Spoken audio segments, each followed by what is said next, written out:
Hay coches que estéticamente, desde el día en el que llegan al mercado, piden a gritos una versión prestacional. El 508 era uno de ellos. Deportivo, atractivo, amenazante. Hasta la llegada de este PSE no habíamos visto la oportunidad de mezclar en un mismo paquete la apariencia con la pegada, aunque el chasis ya prometía buenas maneras. La espera ha acabado. Yo soy Guille García Alfonsín, esto es Powerar con la energía de Total Energies. Y esta es la prueba del esperado 508 Peugeot Sport Engineering.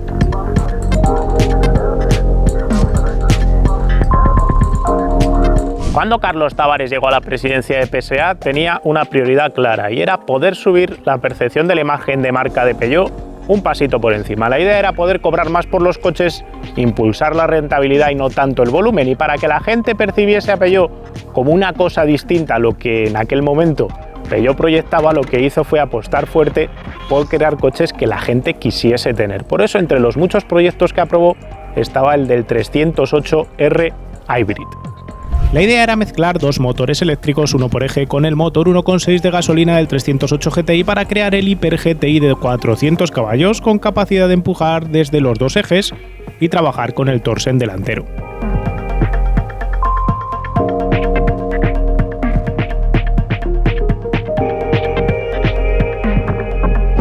La idea nos hizo salivar, la experiencia de haber probado el RCZR que tanto nos había gustado hacía pensar que ese 308R iba a ser la leche, pero al final, por una diversa serie de problemas, de costes, del precio de producto que iba a salir, del estado del mercado, del estado de la técnica, Peugeot decidió no desarrollar ese coche por completo. Pero en Peugeot Sport no olvidaron todas las lecciones aprendidas en ese aparato y son las que se han transportado directamente al coche que vamos a probar hoy. Este 508 se construye sobre un concepto similar, el mismo 1,6 de gasolina turboalimentado, dos motores eléctricos de 110 caballos, uno para cada eje, y una caja de cambios automática jugando entre el motor de combustión y el motor eléctrico delantero. Los cambios respecto al 308R Hybrid son grandes, equipando este 508 una batería mucho más grande, de 11,5 kWh de capacidad bruta, y recortando las prestaciones del motor de gasolina a 200 caballos desde los 266 que tenía el 308R Hybrid.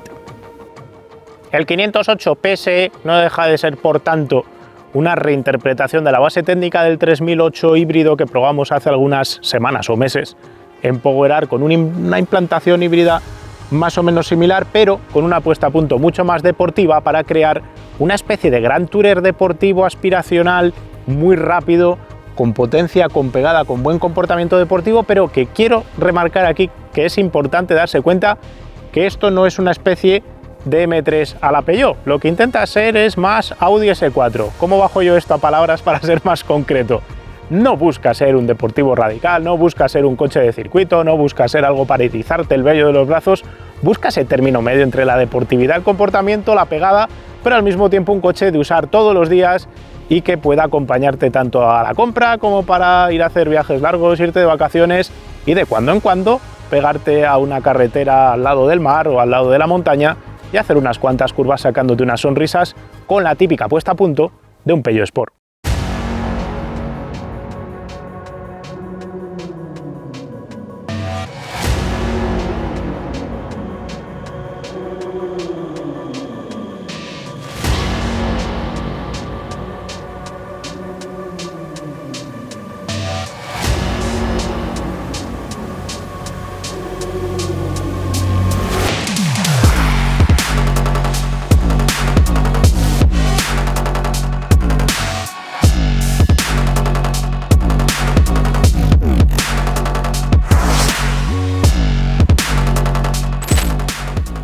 Estéticamente hemos hablado ya mucho del 508 las otras veces que ha pasado por el canal, así que voy a concentrarme en lo importante, los cambios.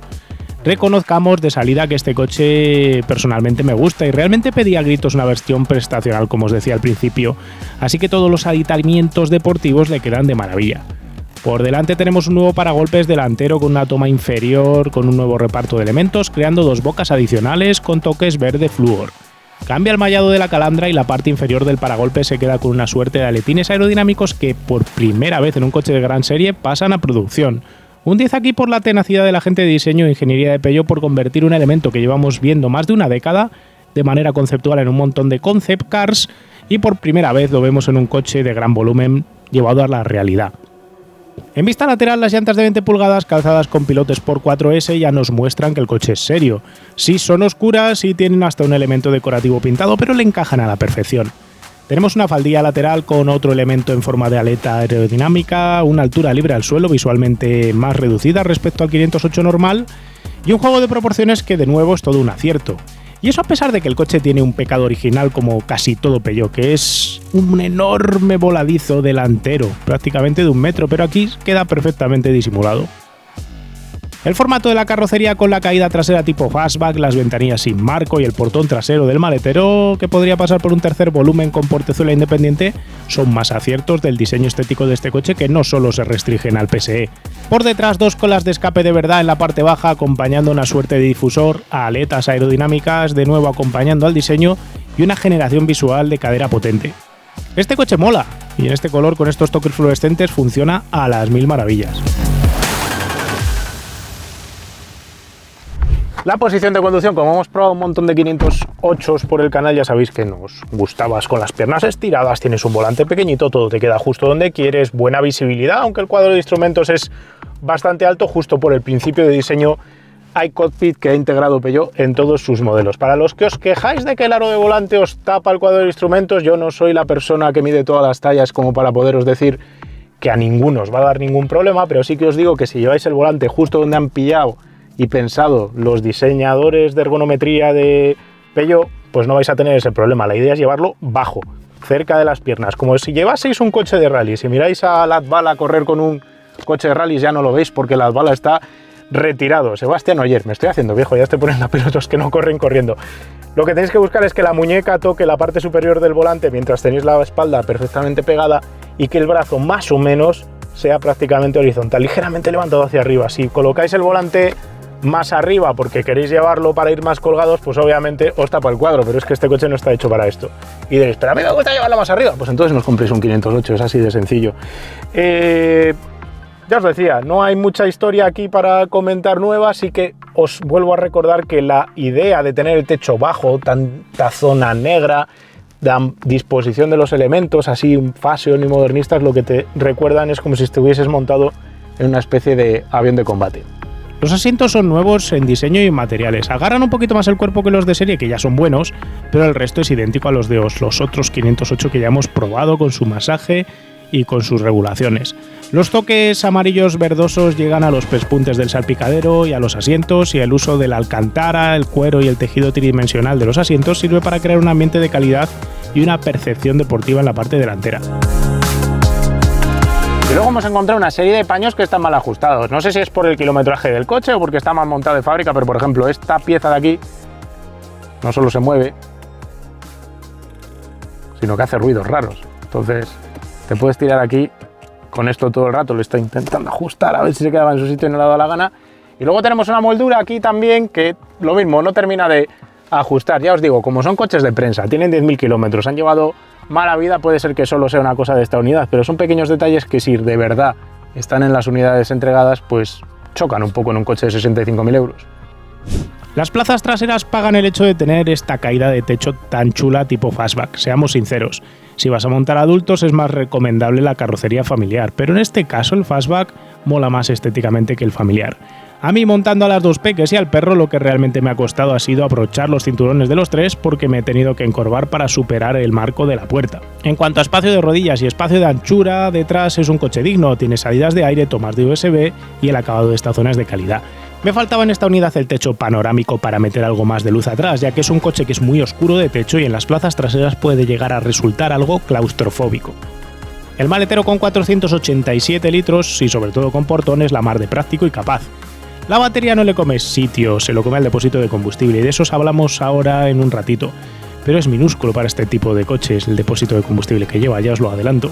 Pero a lo que iba, como tienes portón posterior, la idea de comprar el familiar pierde aquí fuerza, ya que tienes capacidad de carga y también practicidad, con una estética más agradecida. A fin de cuentas tienes una suerte de BMW Serie 4 Gran Coupé pero con el logo de Peugeot.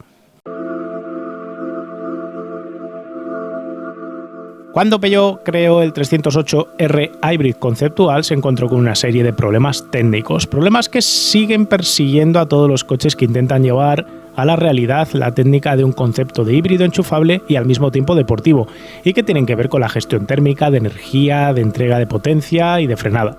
El 508 es probablemente la mejor iteración vista hasta la fecha de un híbrido paralelo enchufable capaz de tener atributos deportivos, pero sigue sin ser todo lo bueno que a mí me hubiera gustado que hubiese sido. Pero vamos a ir por partes, voy a empezar por la suspensión delantera. Aquí hay sorpresas. Para empezar, los trapecios inferiores, que son de aluminio forjado, los estáis viendo, son distintos, más largos que los que lleva el 508 convencional. Con esto se ensancha la vía delantera y se consigue también darle más caída a la rueda, porque este coche lleva más caída para intentar mejorar la entrada en curva, además de mejorar ese paso por curva, esa transferencia de pesos, gracias a estos trapecios que también ayudan a reducir la masa no suspendida. Veis ahí los superfrenos Alcon con la pinza colocada con este espaciador, porque la mangueta es la misma de acero del resto de los 508, pero tiene esta pieza de aluminio que sirve para anclar esta pinzaca, que es de 4 pistones y va colocada de manera rígida, porque lo que se mueve cuando se calienta y se enfría es el disco, que es otro disco Alcon flotante sobre esa campana de aluminio, que podéis ver ahí. Es una cosa rara aquí la pinza que le sale por debajo, que hemos visto antes y no tengo muy claro para qué sirve. Por encima, esto es una columna McPherson, lleva un amortiguador pilotado dentro del propio muelle. Es la versión adaptada para que el comportamiento pueda pasar de blando a duro indistintamente según las condiciones de conducción que queramos hacer. Todos los bajos están carenados. Voy a volver aquí adelante porque esto no lo hemos visto antes. La toma de este lado, del lado izquierdo, visto el coche de frente, que es el lado derecho del coche, está abierta. La toma derecha está cerrada, es falsa. Lleva unas cortinillas detrás de la calandra delantera para abrir o cerrar el paso de aire al radiador y con eso cambiar el coeficiente aerodinámico del vehículo. No tiene cortinillas aerodinámicas como tales en los pasos de rueda. Todos los bajos, como os decía, están carenados. Nos vamos hasta atrás. ¿Y qué tenemos aquí? Pues un sistema multibrazo. Un sistema multibrazo que además cuenta con piezas como las manguetas o la antemangueta, vamos a decir, en aluminio. También tenemos en aluminio forjado este tirante longitudinal. Tenemos también este brazo de control de convergencia también en aluminio. Veis que el muelle y el amortiguador están inclinados, el amortiguador aquí también está controlado electrónicamente para tener distintas leyes de funcionamiento. Ahí arriba tenemos el bump stop, el tope de suspensión, y un brazo, en este caso de acero, que controla la caída del tren trasero.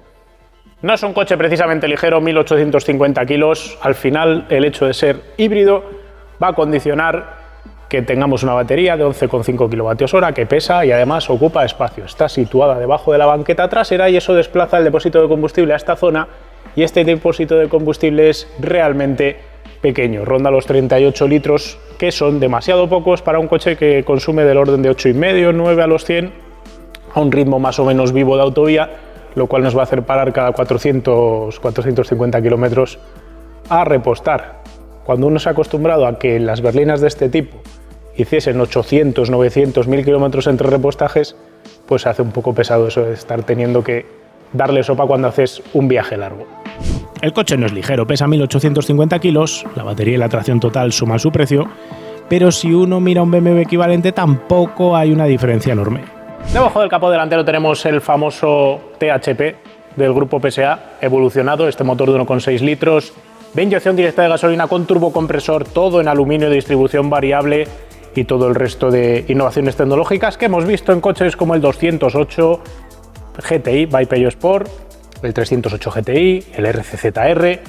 De todas esas especificaciones, este motor se ha quedado con una especificación de 200 caballos. Y diréis, pero si este motor existe con 260 y en el 308R Hybrid daba más chicha. Realmente este motor puede dar hasta 300 caballos. De hecho, es el mismo bloque que vimos en el 308 TCR. Entonces, en el 308 TCR os contaba que subía más allá de los 300 caballos y que se cambiaba la potencia en función de lo que decidiese el organizador de las carreras. ¿Qué problema hay aquí? Que si se le obliga a dar más de 300 caballos al motor, lo que acaba ocurriendo es que el motor eléctrico que está a la salida de donde iría el embrague se recalienta y al recalentarse no funciona bien. Entonces, dentro de todas las pruebas que ha hecho Peugeot Sport, no ha podido darle 400 caballos o 400 y pico a este coche.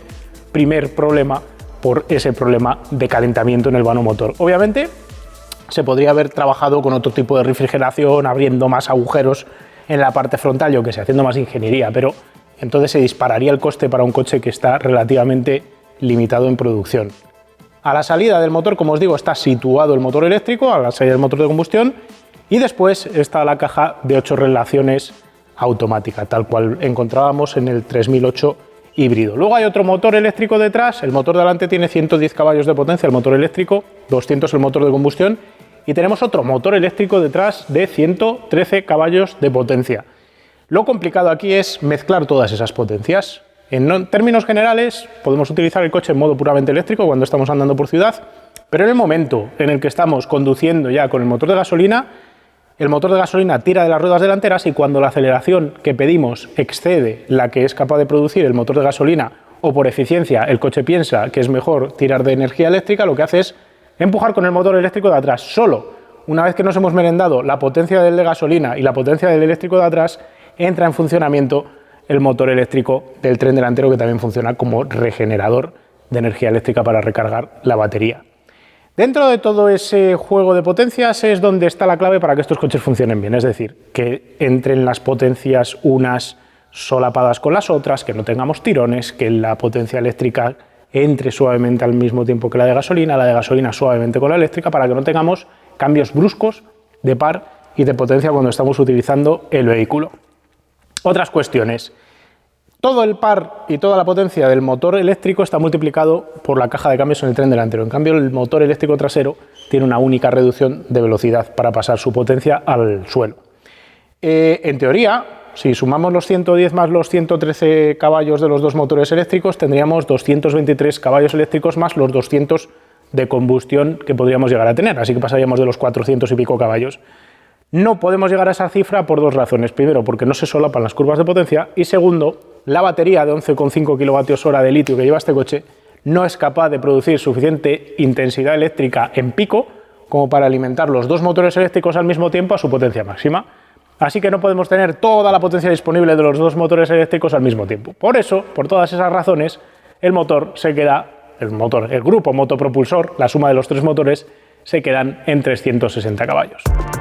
Sobre el papel tenemos 5,2 kilos por caballo, una cifra más que respetable, pero las pruebas contra el crono y sobre todo las sensaciones que nos han dejado el coche nos hacían ya temernos que el coche no era del todo rápido. Mis primeras sensaciones se han correspondido con datos que al comprobarlos pues obviamente han demostrado que el coche no corre tanto como me hubiese gustado. El 60 a 100 lo hemos hecho en 2,9 segundos, el 80 a 120 en 3 segundos y medio, que son cifras buenas pero no espectaculares. De hecho, Peugeot dice que el 80 a 120 lo hace en 3 segundos rasos, pero no hemos sido capaces de copiarlo, por lo menos con esta unidad, intentándolo varias veces. Así que tenemos un coche que tiene una pegada similar a la de un Giulia Veloce de 280 caballos, que también pesa 200 kilos menos que este cacharro. El 430 de BMW también copió las cifras de prestaciones de este Peugeot, que en teoría y sobre el papel tiene prácticamente 100 caballos más. Yo esperaba más de este francés.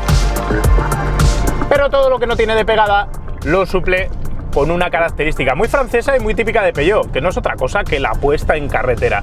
Peugeot aquí vuelve a demostrar una manera de hacer las cosas que ningún otro fabricante parece tener metido en su libro de trabajos de ingeniería, y es esa capacidad de mezclar una puesta a punto de muelle y amortiguador, sobre todo amortiguador, para que el coche fluya, flote sobre los baches y al mismo tiempo ni cabecee ni balancee. Un control de carrocería prácticamente perfecto, sobre todo en carretera abierta. Para nada enfocado en circuito, de eso voy a hablar en un ratito, pero sobre todo pensado en las condiciones reales por las carreteras reales en las que se va a mover este coche al final. A ojos cerrados reconocerías este coche como un Peugeot por ello. Y eso es lo que realmente me alegra, porque es un Peugeot y se siente como un Peugeot deportivo, tiene esa personalidad. Así, yendo a toda mecha por autovía, notas cómo las ruedas suben y bajan a toda pastilla para ir copiando cada instante el firme. Y sucede igual cuando vas a un tramo más lento, con peraltes invertidos, con presiones de suspensión tras una larga bajada en una frenada que se convierten de repente en subida, o cambios de rasante. Las ruedas no se separan del asfalto ni a tiros, mientras la carrocería no rebota, no se descoloca, y no lo hace la carrocería, pero es que tampoco lo haces tú. Y además lo curioso es que no es un atributo que solo encuentres cuando tienes los modos de conducción que permiten a los amortiguadores estar en su posición blanda, sino que también cuando tienes colocado el coche en modo Sport sigue teniendo esa capacidad de tragarse baches sin descomponer trazadas tan curiosa en un coche que luego se comporta como se comporta este a nivel de chasis. No es esa la única característica positiva del coche, tiene al menos dos cosas más que me han gustado. Una es la capacidad de paso por curva, especialmente del tren delantero cuando abusas de la entrada. Resiste el subviraje, no cabecea en los frenos, es preciso, no es nada buscón y te da plena confianza sin balancear el coche al entrar. Hasta puedes entrar un poco vendido en los frenos y lo tolera descolocando un pelín la trasera.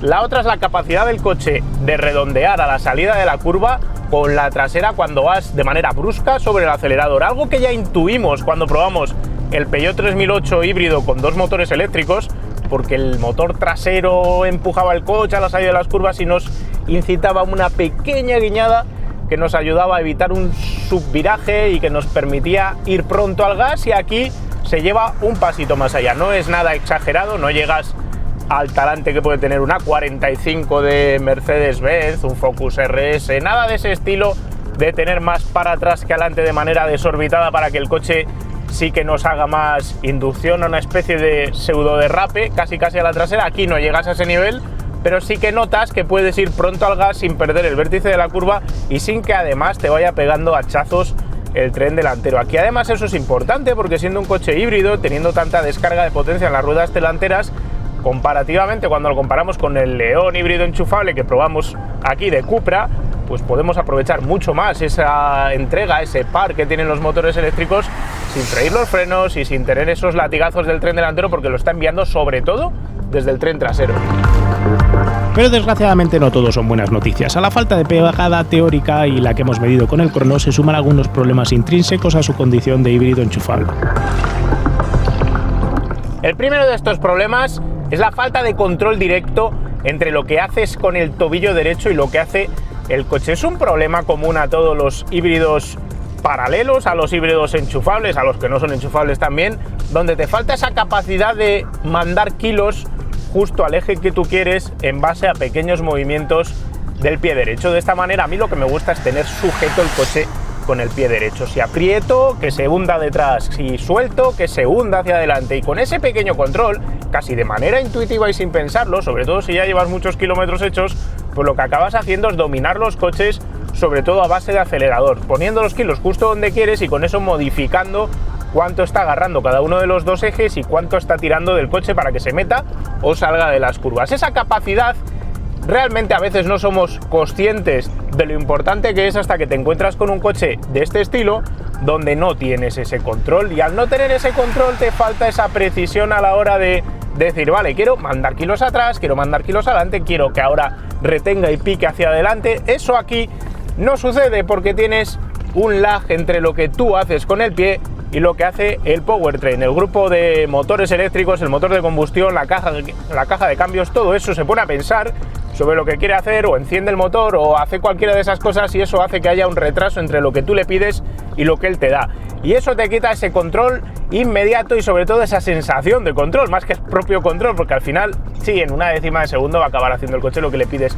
Pero como no tienes esa inmediatez, lo echas de menos, te pierdes esa conexión entre lo que tú le estás mandando y lo que hace el coche en la carretera, y es esa conexión la que realmente domina toda la experiencia de cualquier coche deportivo, y a mí me falta aquí, y es una cosa muy necesaria. Y a pesar de ello os tengo que decir que va mejor que un híbrido enchufable, pues como el Cupra León que os comentaba antes, o como el Passat GT. Cualquiera de ellos tiene el problema todavía más acusado, pero aunque aquí mejora el tema, sigue sin acercarse a la respuesta de un coche de combustión pura o un coche eléctrico puro, y cualquiera de esas dos soluciones es mejor a la hora de manejar cuántos kilos tienes en cada una de las ruedas. Y es que los híbridos enchufables están condenados a este respecto porque en ocasiones pillas al motor de combustión en una zona mala de revoluciones, sin carga en el turbo, y se tiene que cargar, reducir una marcha o dos, e ir a ayudarte apoyándose en el eléctrico, y esto todo lleva su tiempo. Puedes cometer el error, y yo lo he cometido, de pensar que con el cambio manual, jugando con las levas, puedes arreglar parte de ese problema del tiempo de respuesta y colocar las revoluciones del motor justo donde quieres. De esa manera no te encuentras con el motor descargado o sin turbo o en una zona del cuentavueltas que no debe cuando vas al gas o cuando retienes. Pero la realidad es que la caja de cambios hace lo que le da la real gana. ¿Por qué? Pues porque tú le pides que meta una marcha, tarda en meterla, le pides que reduzca, tarda en reducir, a veces directamente ni lo hace, se pone a pensar en otras cosas y tampoco controlas la respuesta del motor eléctrico trasero, ni del motor eléctrico delantero, que se acoplan cuando les da la gana. Y es una cosa que se ha gestionado muy bien desde el punto de vista de la puesta a punto de ingeniería para que la respuesta de par sea progresiva, para que no pegues petardazos y tengas pérdidas de motricidad salvajes, pero al mismo tiempo te resta, como os decía antes, esa sensación de control. Así que lo que yo he descubierto pasando 1000 y pico kilómetros con este coche es que sale más rentable dejarle que cambie cuando le dé la gana y haga lo que quiera hacer con el cambio y te centres básicamente en acelerador y freno, porque de esa manera le vas a sacar más partido y vas a controlar más, cosa curiosa. Realmente por cosas como esta pienso que la solución de un híbrido en serie, sin conexión mecánica entre el motor de combustión y las ruedas, ofrece un mejor compromiso a la hora de controlar con precisión el par que mandas al suelo en cada décima de segundo. Y el segundo problema lo tienes con los frenos. Los frenos son unos Alcon que me parece, ya os lo he dicho antes, que son como los del RCZR, y si no son los mismos, se le parecen un montón. Discos de 380 milímetros, flotantes, con unas pinzas enormes de 4 pistones, y frenan realmente bien, aguantan el calentamiento, no te dan ningún tipo de fading, no echan humo, frenan con potencia y son hasta dosificables. El problema lo tengo con el pedal.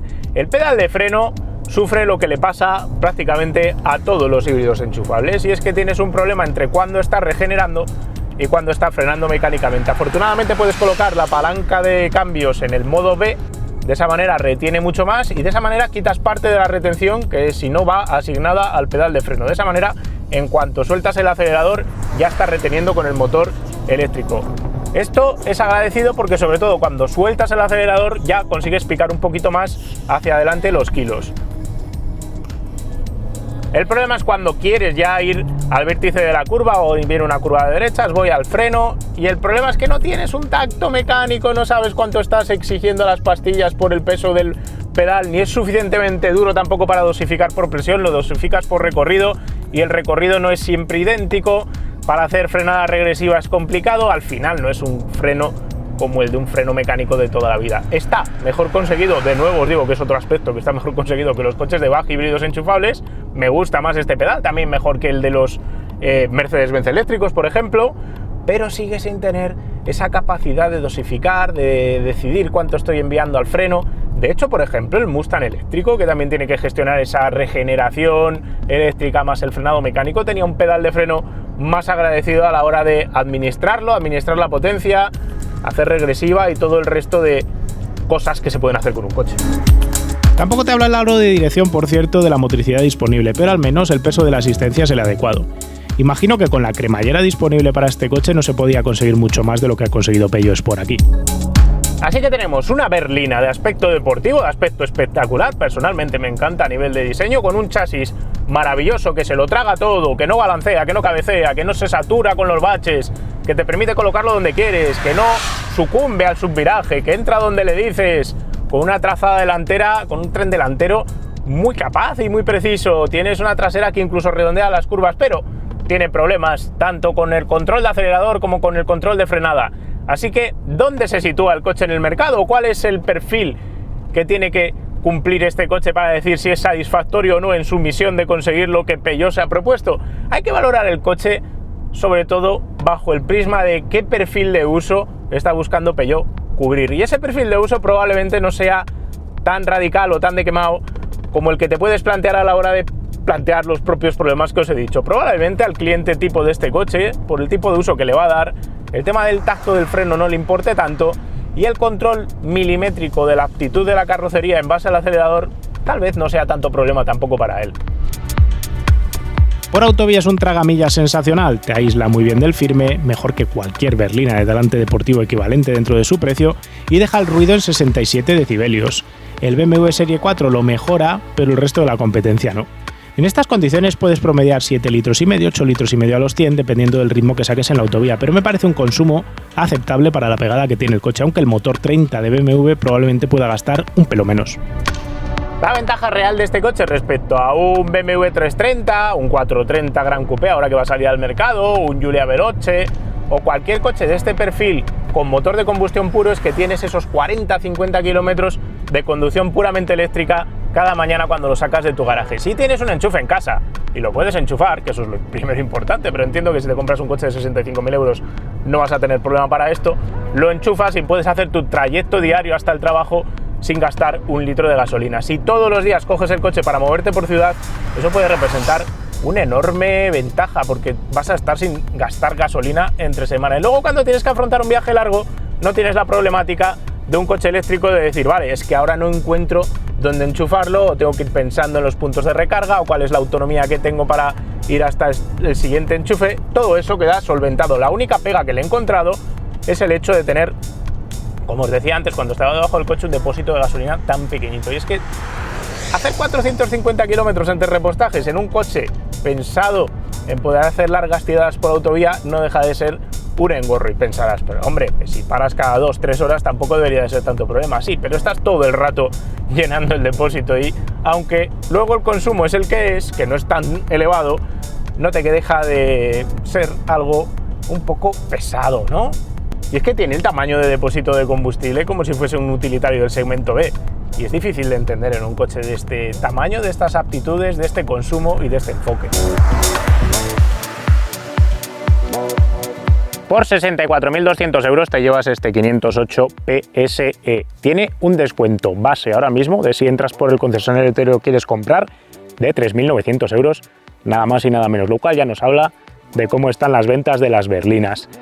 Por ese precio algunos diréis que es un coche carísimo para lo que te ofrece, es un coche que es un Peugeot, y la gente ya por un Peugeot no está dispuesta a pagar lo que pagaría por un BMW, pero al mismo tiempo os tengo que decir que es el Peugeot más potente de la historia y una de sus mejores obras de ingeniería, y probablemente también de la historia reciente. Diría que estéticamente es de los más atractivos, pero por la misma tarifa y con unas prestaciones similares que otras cosas te puedes comprar en el mercado.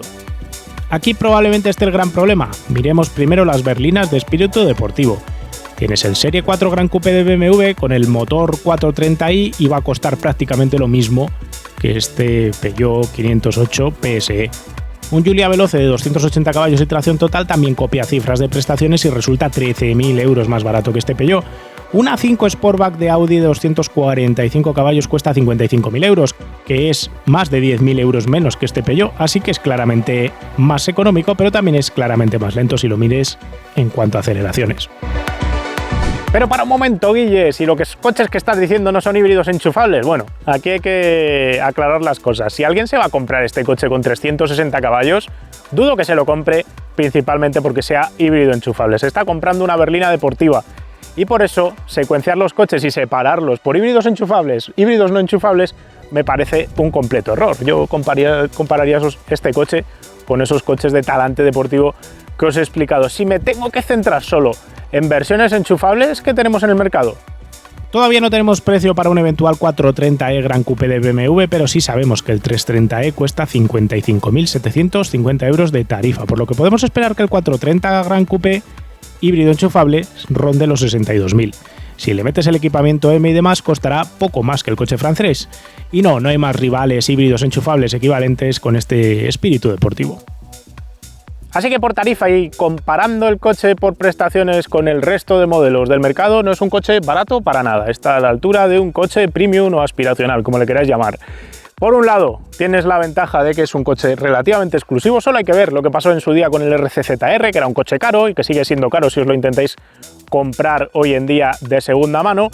Pero no tengo yo del todo claro que haya tantos clientes para buscar un coche de este perfil. La cuestión sería entender si Peugeot Sport pretende utilizar este coche como coche halo y le importa hacer poco volumen. No le importa hacer poco volumen porque lo que quiere es un coche que incremente la imagen de Peugeot, o por la contra está buscando matricular un montón de unidades. Si está buscando matricular un montón de unidades, me da que o le faltan 100 caballos o le sobran prácticamente 10.000 euros de la tarifa de precios. En todo caso, si os entra por el ojo y además el tema del híbrido enchufable os conquista, al final tampoco hay tanta diferencia si lo compráis vía leasing o renting, que es como acaba comprando la gente estos coches para tenerlos en casa. Dicho todo esto y haciendo una comparación muy rápida, me gusta más cómo se desliza este coche por carreteras del mundo real, con baches, con desigualdades, con peraltes al revés, cuando haces un viaje largo, versus las versiones deportivas tanto de Serie 3 como de Giulia, porque se traga mejor este coche todas esas irregularidades sin comprometer el control de carrocería. Pero el tacto del tren delantero del Giulia es mejor, el tacto del pedal del acelerador de un 330, de un 430 de BMW también es mejor. Es complicado justificar la compra a fin de cuentas. Estéticamente, ya os digo, a mí me entra un montón por el ojo. 68.500 euros de tarifa, 65.000 con el descuento oficial que tiene ahora mismo. ¿Qué posibilidades creéis que podemos tener ahora mismo para encontrar un 508 PSE de kilómetro cero? Pues podéis ir haciendo apuestas, que ahora mismo vamos a buscarlo. Peugeot 508 que sea de este año. Vamos a poner 2020-2021 y vamos a colocar un filtro para la potencia. Tiene que tener más de 300 caballos, pues tiene 360. ¡Uno! Ha salido uno y 54.500 euros. Si financias, te lo dejan en 42. Increíble. Totalmente increíble. Prácticamente 10.000 euros por debajo. Si compráis este coche, que está en Zaragoza, respecto al precio de tarifa. Ya veis justo lo que os he dicho. En 65 es difícil de darle salida a este coche. En 68, que es el precio oficial, más difícil todavía. Pero es que cambia todo en el momento en el que colocas aquí 54.000 euros. Porque todas las quejas o comentarios que os haya podido hacer eran respecto a sus prestaciones y precio. Pero esta unidad, 2 kilómetros, es un coche nuevo. No sé, a mí me parece que gana muchos enteros. Solo hay una unidad, ya lo habéis visto, pero me da a mí que este va a ser el precio real que va a tener cuando alguien se acerca a un concesionario a comprarse un aparato de estos, y con este precio ya la cosa se pone más competitiva. La cuestión es si realmente Peugeot sigue ganando dinero con estas tarifas, pero bueno, eso al cliente final le debería dar un poco igual. En fin, esto es todo lo que os quería contar de este aparato de Peugeot, de este coche francés, y si os ha quedado alguna duda, cuestión o pregunta del mismo, lo único que tenéis que hacer es dejarla en los comentarios y trataremos de solventarla. Entre tanto, no tengo nada más que contaros, nos vemos pronto con otro vídeo de otro coche. Un saludo.